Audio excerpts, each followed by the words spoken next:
go to select, remove BG, and now go to select again and then remove BG. Press OK. Right click on the raster mask and then apply. Select the move tool, and now I'm going to center the women here.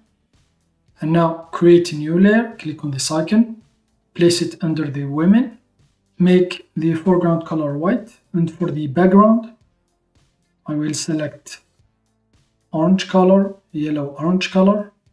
Select this one here, press OK.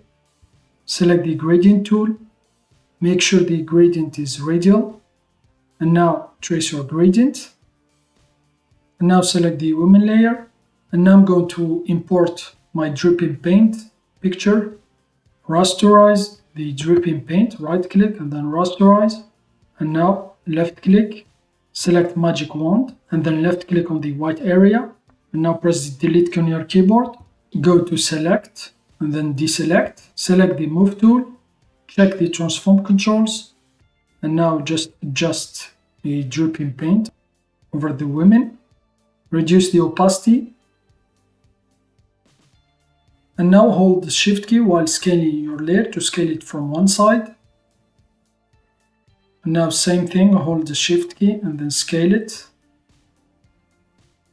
And now right click on the dripping paint layer and then select pixels, and now go to select and then inverse. This will invert the selection. And now let's select the women layer and then select the eraser.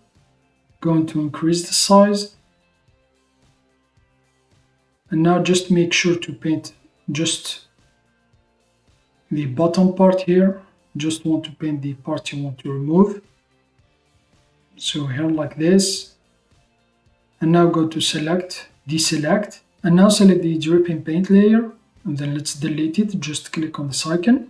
And now here I'm just going to add drop shadow to the women layer. Right click, blend the options, drop shadow, and now press OK.